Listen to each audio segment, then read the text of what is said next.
The three most important principles for a psychological researcher, listed in the American Psychological Association's Code of Ethics, are to be conscious of multiple roles, to follow informed consent rules, and to respect confidentiality and privacy. To be conscious of multiple roles means to avoid relationships that impair their professional performance, like it would be unethical to hold a toxic and close relationship that affects your mental health. The job of a psychologist ethically requires that their behavior fully is fit to serve and not harm others' minds, whether it be students, clients, or other participants of experiments. The moral value of integrity and transparency seem to be important for this role, since psychologists are dealing with people directly.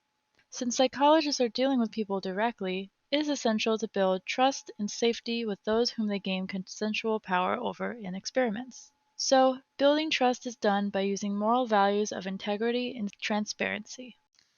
To follow informed consent rules means to make sure that participants of all experiments must be voluntarily participating in the research with full awareness of relevant risks and benefits. If a parent of a minor gives consent, the parent must fully be aware of these risks and benefits. This is a rule because, morally, participants are humans too, and they have every right to be informed to choose whether they withdraw from an experiment at any time they need. Psychologists seem to not want to unnecessarily harm people whom they work with, since it would be immorally selfish. Selfishness would fall under egoism, which psychologists seem to be against in this code.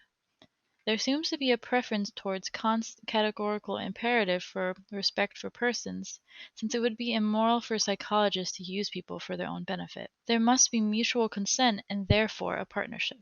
In the last rule, respecting confidentiality and privacy means giving power to the participants about what data about themselves they would like to share.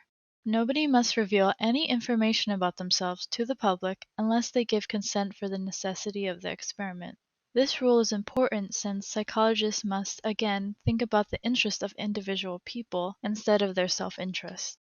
It seems like the whole reason why psychologists conduct experiments is to help the majority of people in the world. So if psychologists were to disrespect every person they experimented on, it would harm the majority of people more than it would help them.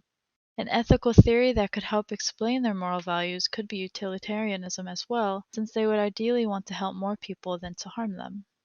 For the most part, this code would be at the practical level, because staying selfless and available for compromise in favor of participants may seem easy at first glance. Ultimately, if you're not used to these values, it should require some more effort to attain these values. This level would fit this code, especially with the rule to be conscious of multiple roles, since this rule would require you to have the right lifestyle needed. You cannot have stressful people in your circle, or this will translate how you treat other people. How you treat other people must be selfless and empathetic to serve the best interest of your experiment and to ensure that you do not harm each participant.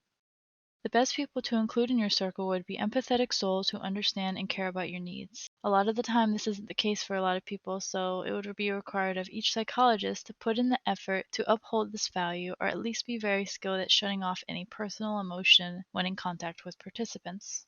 This would take much diligent effort, therefore making it fit the practical ethical level.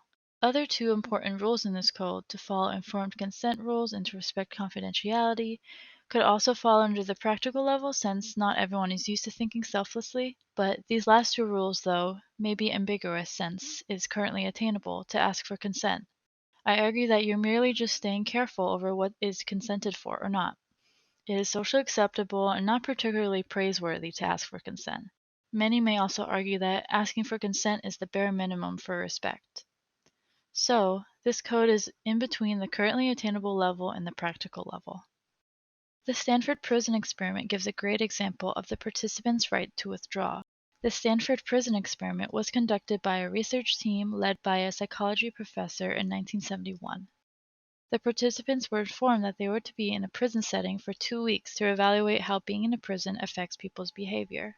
The participants were divided randomly into two groups, to play the role of the guards and to play the role of the prisoners. Everything was fine until each group got comfortable within the roles. Specifically, the guards became very brutal to the prisoners since how high they felt off their power they were given. In turn, the prisoners became very apathetic to the guards' commands and at times were very tortured to the point of starvation and nervous breakdowns.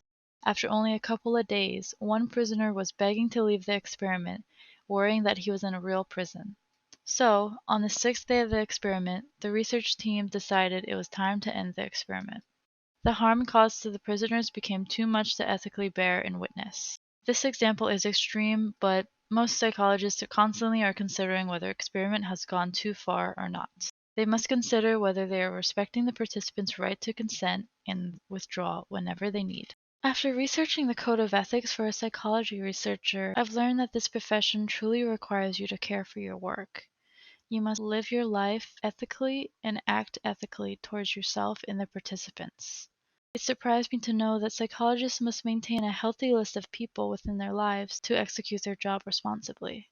It makes sense though that they have these responsibilities since the main goal of any psychologist is to help and understand others. I understand a bit more about my responsibilities, which would be to make sure that each participant is accurately informed, consented to, and that I'm emotionally well enough to take care of them.